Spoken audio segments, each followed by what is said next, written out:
as business owners, we quite often have this sort of negative voice in our head that stops us from, it's a block of sorts. Um, even successful people have Yeah. it occasionally. What do you recommend for quietening that voice? Okay. I got tons of those voices, by the way.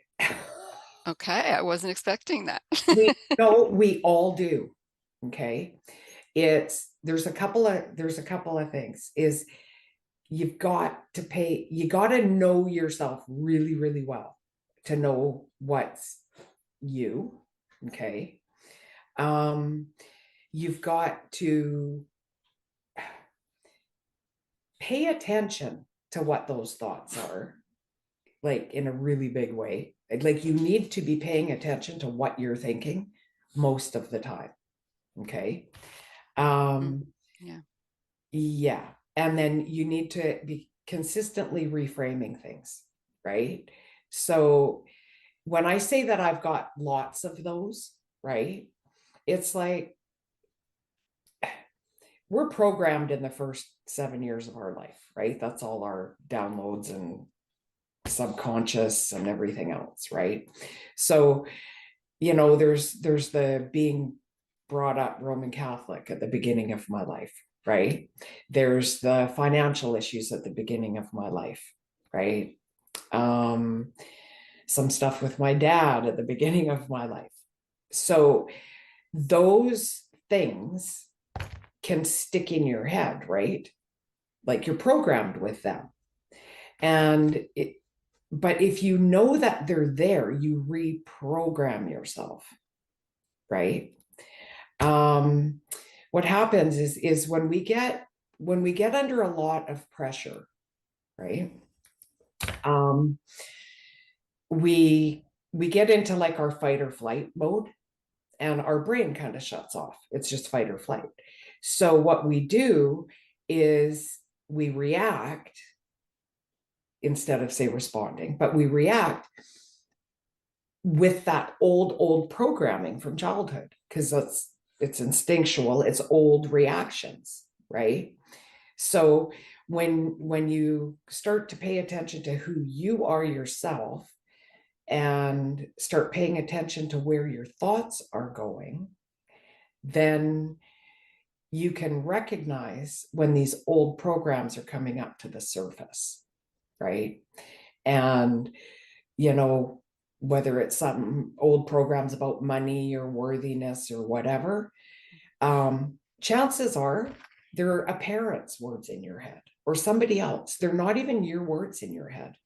You have to be able to pay attention and get quiet enough to figure out what words are there.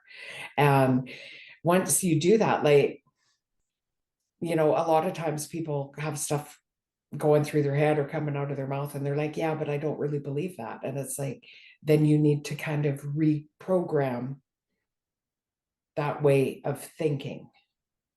Yeah, so you don't have that running through your head. Right. But the first thing is mindfulness and knowing it's there. Because when you're in fight or flight, you're not going to recognize that it's there. And you have to know it's there. Right. That's where readings come in handy too, because I can feel where you're vibing. Right. Like you could say all the most wonderful, positive things out of your mouth. But if you're vibing low, I feel that. Right. Wow. Yeah. Yeah. Like a lot And of some of the most positive worded people are the most troubled inside. Right. yeah, I believe that. And so is it recognizing that this is happening, hearing yourself saying these things, and understanding where it's coming from? Yeah. Like, and the best gauge is like, how do you feel? Mm. Right. Um, like I've had If anxiety or depression in like the past, right? Like, and there were times it would last for weeks, right? Now I may sometimes go to that spot, but most of the time it'll last for hours or something, right? Not a really long time, because with practice, you start to pay attention to like why, like what was your mind and your brain telling you that's getting you in that spot, right? I found that with depression, for example, it would last because I used to say, what's wrong with me? This is not like me. What's wrong with me? What's wrong with me? And so when you're asking that question, your brain's going to give you 1,000 things that are wrong with you or your life. And then it would spiral for me, right? Um, so now I call it just like, say, getting in a funk or whatever. I sit and I'm like, okay, what have I been thinking of? Right? Like, what am I worried about? Things like that. And sometimes it's nothing. I'm just in a funk. And if that's the case, because that happens, like we can have great thoughts and still get in a funk. And, but if I'm in a funk, I just say, okay, well, this will pass. Maybe I need a nap. Maybe I need to listen to a good audio, Yeah, right? It will pass. And I swear it never lasts more than a few hours now. But that's like, say, that's your thought and your programming again. that's awesome. I have found if I get into that situation, if you know the old saying, it's always darkest before the dawn. Mhm. I can be in a real funk state, but the next morning, if I can go to bed and get some sleep, or have watch a little TV or something Yeah, to sort of calm things down, the next morning I've often been quite amazed at how different everything can look, yeah, yeah. just by it's sort of like breaking the pattern or something, I guess, for It a little is. It bit. is. It's kind of like shutting it down, right? Yeah. Whereas if you said to yourself, oh, here we go again, I'm going to be depressed for weeks now, you would be, Yeah. If right? I guess if I woke up the next morning and thought, "I'm still depressed, damn it," then Right. I would be.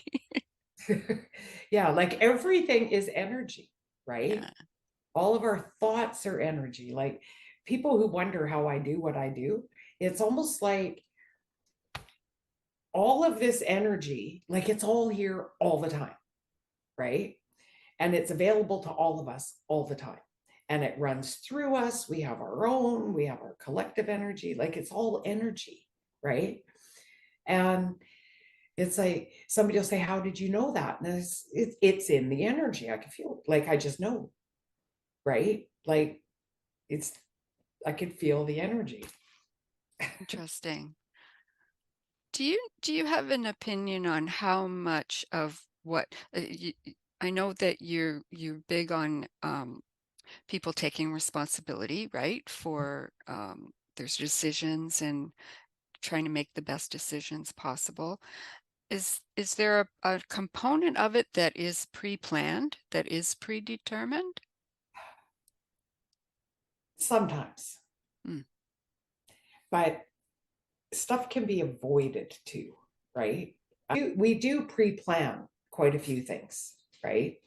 I wrote this blog post like 12 years ago or something, and okay. it was called How the Human Experience is Like a Vacation. Okay. And this is how I perceive it. Okay. Before we're born, we pick our parents, we pick our families. We may have, like with my late husband, him and I got together and said, you know what? When you've got your shit together and I've got my shit together, we're going to get together because Yeah. we're going to do things together. And we did. Right. Um, so that was kind of pre-planned in that way. Right.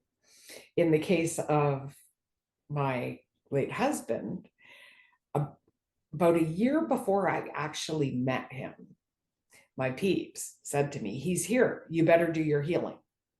Right. So I went to a shaman, I did heart work energy, I worked on removing all my baggage because it was like my soulmate is here, right? And I could have ignored that. Okay. I could have completely ignored that. I had free will to completely ignore that. And, but the thing is because of who he was, I know darn well if I hadn't done my hard work and I met him, I would have sent him packing because he wasn't my type. He wasn't my type until I was healed. And Oh, then he was. Okay. And coincidentally, the week that I heard he's here, get it together, he landed in Vancouver on a plane from New Brunswick that same week. So predestined, yeah. Could I have ignored it? And I probably would have still met him. Would we have done all we did together? I don't know, right? right. But I look at it as with the analogy of the vacation, right? It's like if I wanted to go to somewhere on vacation overseas or whatever, I would book the flight. I may or may not book the hotel room before I got there. Or who knows, maybe Gotcha. I'd book a really, what I thought was a really nice hotel room. And then I would get there and I would go, this place sucks. So I would cancel that one, get a different hotel. Okay. Um, or sightseeing trips, right? Once you get to your destination, you may want to change your mind on what it was you kind of planned because we do have that free will, right?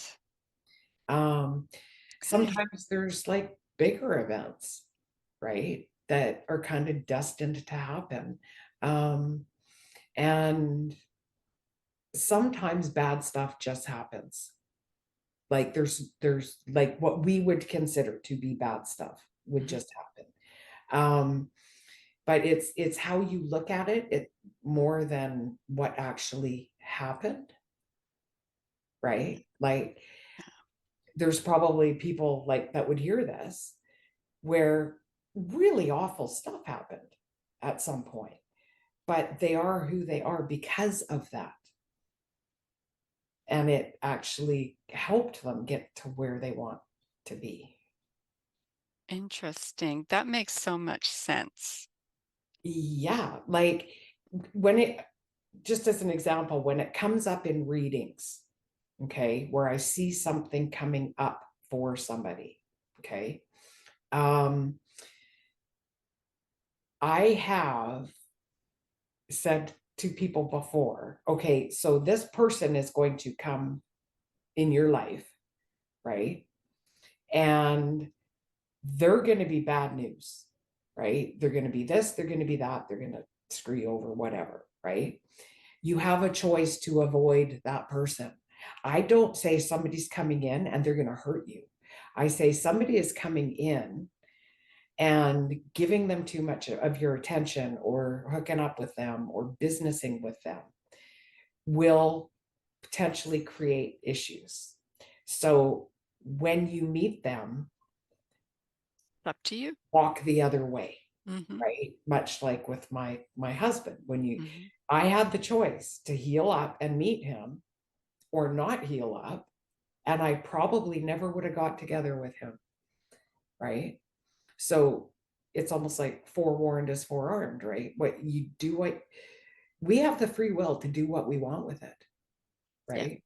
Like, I don't know, I've had clients who said, oh, you told me I should never date that guy, and I did, and I've lost a bunch of money or whatever. And it's like, well, we came here for experiences, right? Yeah. Like we truly did. We didn't, we like the vacation. We came here for experiences. So it would have been an experience for that person either way, I suppose. If Absolutely. and maybe the predestined part of it was there's going to be an experience around this or you and that person. It's up to you whether you wanted to be one way or the other. Sort of Yeah. thing. Like you have a choice. You have a Yeah. choice what you're going to make of it. Yeah. Like Yeah. he was like, summer is over and I need to go home. Like, he had one foot over on the other side already oh, he did for a couple weeks actually, for a but couple. So here we are on 3D. I keep hearing about this 5D thing that's supposed to happen. right. What is it?